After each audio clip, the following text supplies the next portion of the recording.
borom làmb jaa ngi noonu kooku Pape Abdou Fall Pape Abdou Fall moom ngeen di seen noonu mu def yu weex tàll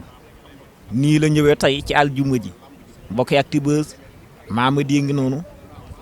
di borom ITV moom itam gis nga ni mu teewee Pape Abdou Fall kenn demul mu des làmb ju neex ju ne ku ko yàkkamti rek sa xel dem ci Pape Abdou Fall sa xel dem ci Luc Nicolaï sa xel dem ci Fallou Ndiaye sa xel dem ci Assane Ndiaye sa xel dem ci Sam ak ñeneen tey mbokk yi gis nga teeru bi nii mu mel oto boobu ngay gis moo di papa ba tey mu ngi ci biir et Mamady nu ngi lay nuyu ndaysaan sama xarit bu baax la nu dem yaakaar naa nu xool Pape Abdou Fall. Pape Abdou ku ne xam ne ni bésam spectacle du ci ñàkk. mais dugg ci biir. dugguma lancement bi ci biir la commencé. maa ngi yéen fii ba le 5 avril dinaa leen jox plan boo xam ni chaque jour ak li ciy xew. waaw day xumb jox naa leen rendez-vous 6 à 7 grands événements yoo xam ni amul benn bu ci set. waaw exclusivité bi nag ci biir la c'est-à-dire face à face su Siteu Papa Sow lu mësta am ci làmb moo ciy am. Pape ñamal ma ci luy am. non non kon su bu ma duggee jaratul may wax naa simi garam bi dem ñibbi. dara jëy yàlla ay président gi noonu lay doon Siteu ak ay mbokkam ak ay fansam ak ñun lañu tey rax ci biir ak lu war ngeen képp di ko seetaan en direct. Le 26 mars mooy Papa Sow open press am boobu it c'est commercialisé ça sera un événement culturel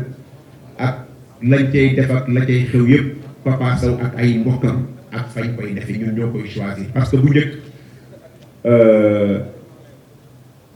mbër mi moo doon choisir fi muy defee open press donc y a une innovation de taille fi may waxee président Doudou Diagne Diecko mi nga xam ni moo waral ñu toog fii mu ngi nii di yegg si le président des amateurs donc lii lépp moom la ginnaaw yàlla donc moo ñu yombalal fii dugg génn ba waa hôtel bi accepté ñoo recevoir kon président ñu ngi lay jaajëfal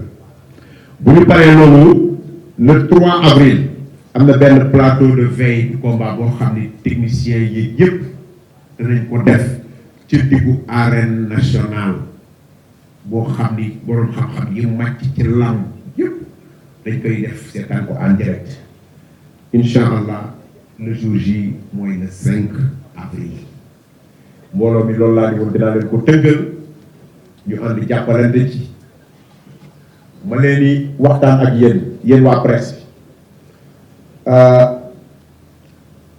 il a été constaté que chaque événement bu jotee ku nekk réere fu ne Abdou Fall allo sama accréditation loolu jeex na ci làmb bii accréditation yi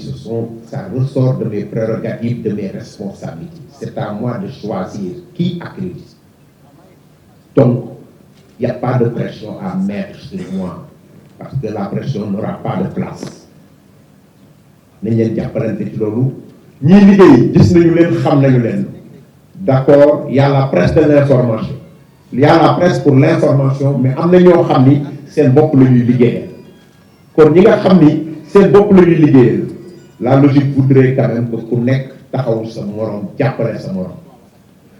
beneen innovation de taille bi nga xam ne mooy am ci lamb bi amul guichet ñëw nii dem jënd billet déedéet fii ak ay jamono yu néew danañ leen woowaat ñu daje wax leen lamb bi nan la ñuy duggee ci biir lamb bi dootul ay dem ci guichet bi taxaw naan jaay ma billet nii déedéet du am ci lambu Papa Sow ak Siteu lii lépp dañ ko indi pour que ñu indi beneen changement ci doxalinu lamb écarté